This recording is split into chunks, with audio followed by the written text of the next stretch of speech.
Welcome to Warhammer 40k lore in the Bible, where I pull from Warhammer 40k lore to help explain biblical lore. And today I'm going to be reacting to The Mysteries of the Alpha Legion by Mr. Bones 40k. I also do a lore series, and this Monday we're going to be talking about chaos corruption. I'm pushing the katana another week down the road, but I wanted to get in chaos corruption because I got some good things for that.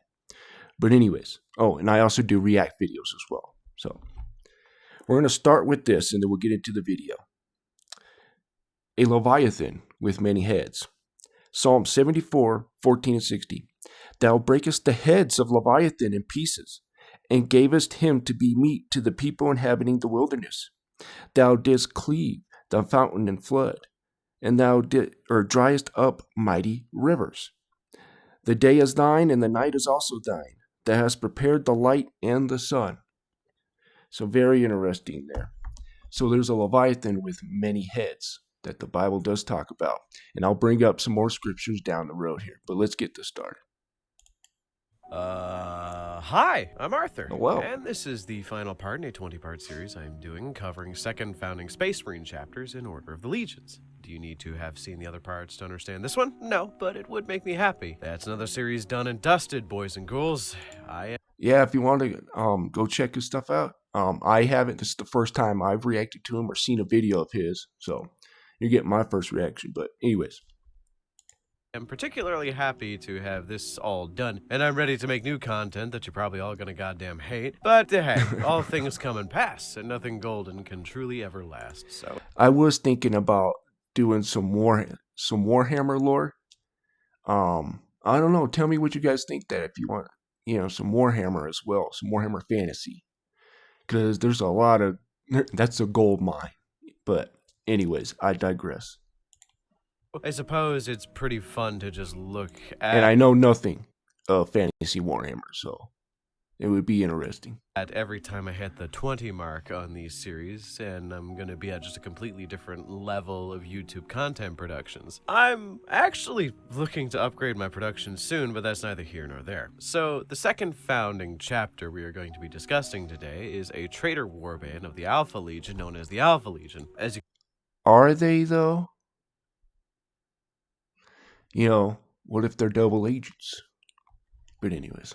You can probably tell we know very little about them, but we do know that they have their greasy little tendrils in the majority of the universe's affairs. For that is the thing with the Hydra. Its many heads pop up in many locations. Their chapter master and Primarch share the same name of Alfarius, and honestly, I have no idea how long I can keep this bit going, but we are Alfarius.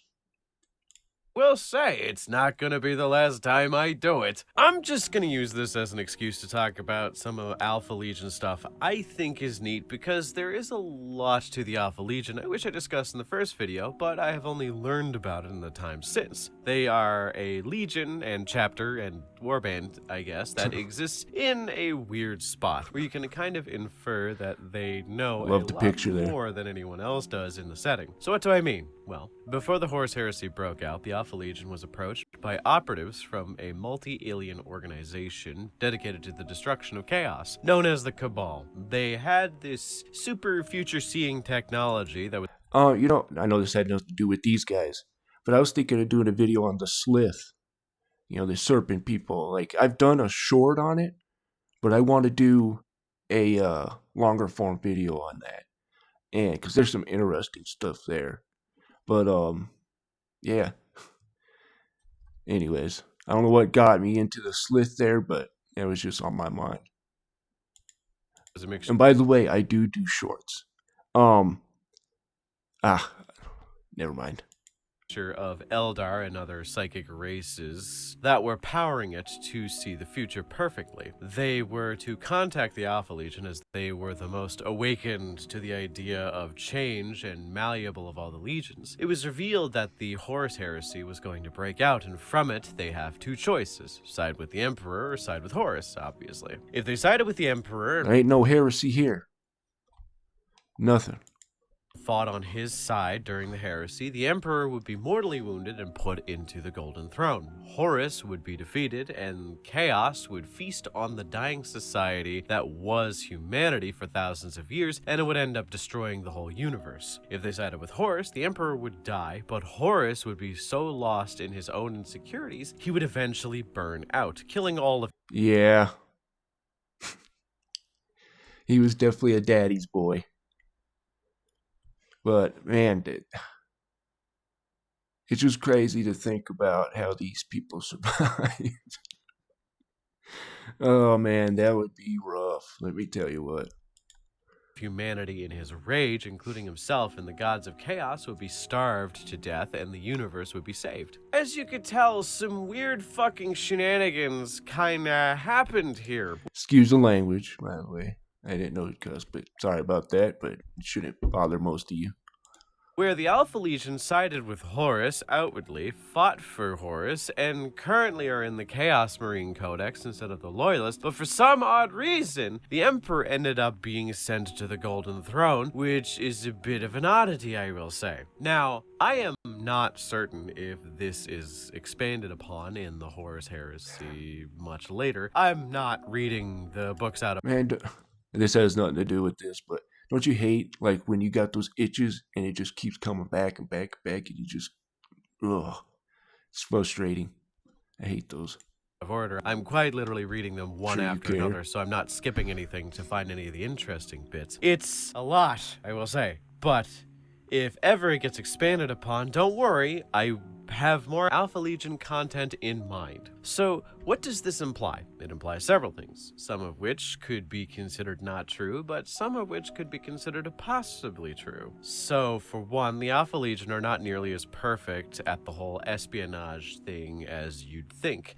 There are instances in the lore where people can see through several aspects of their disguises and whatnot, and what do I mean by disguises? Well, a Lucifer Black, which is a highly trained guardsman, the equivalent of a custodian for guardsmen, noticed several slight differences in the Marine. If you guys know, I talk about Lucifer a lot on this channel, and he's not who you think he is, though, by the way.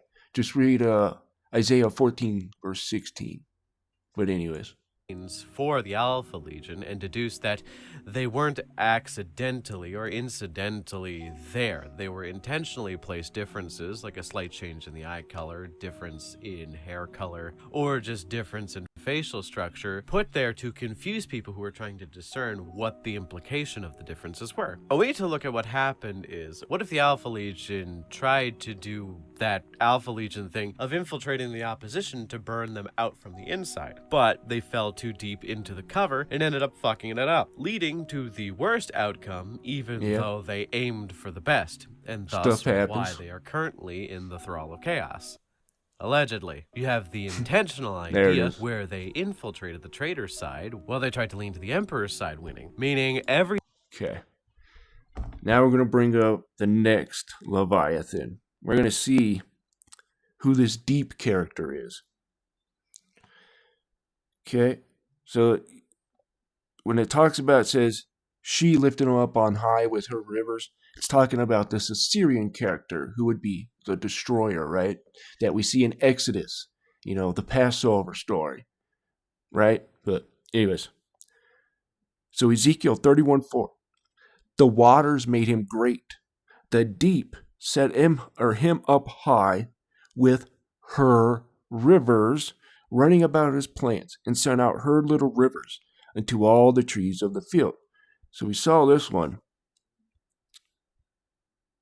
Thou didst cleave the fountain and the flood, and thou driest up the many rivers.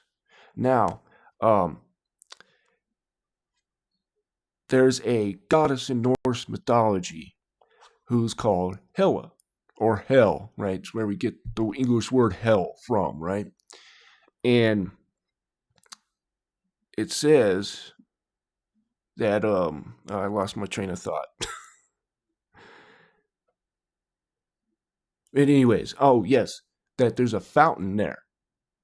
And Verglamer, I think it's called, the fountain. And many rivers flow from it. So, very interesting. So Hela could be this character here. Anyways, we'll keep going here. Everything was going to plan, and they were subtly sabotaging the traders from behind the scenes, which seems kind of likely, though again, I point to the fact they are in the Chaos Marine book, and not in the kind of Fallen Marine kind of way, where you have to run a specific type of support units, but nah, dog, you run Alpha Legion with Hellbrutes and Chaos-possessed Marines and shit. The other side of things, which I think would be a swerve, is that the Eldar and the Cabal lied. But I doubt that. Eldar only know McDonald's, charge they phone, twerk, be bisexual, eat hot chip, and lie. But when it comes to chaos, they kind of ignore that last bit. They will work with... Where's the lie? humans if it means fucking over chaos. So I doubt they did lie, and I'm not here to say what I believe, because I think that's not the point. I'm just here to give you all the information I find that I think is very intriguing, and judge that you are all smart enough to piece together your own theories. I prioritize interpretation rather than regurgitation, you dig? One more fun moment that I've been thinking about is a bit further along in the timeline of 40k. It's during the events of the Dark Imperium trilogy.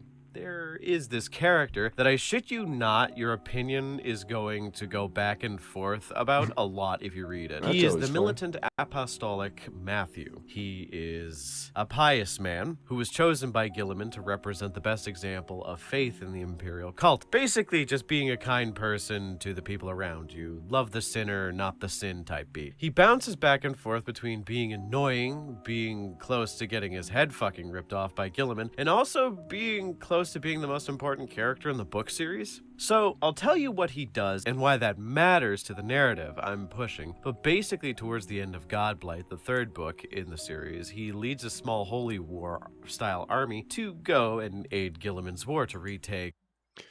God kind of had something to that extent. That so Genesis 6, there were giants, sons of God came down, made with women or whatever, and they all, huddled around this Canaan, basically, right? And this is where God, in my opinion, wanted to set up camp. And this is where it could have been the reason why Jerusalem's so important, is that's where Adam fell. There's a possibility. I don't know if that's true, but there's a reason why God likes that area, right? And they knew that because they all congregated right there in Canaan.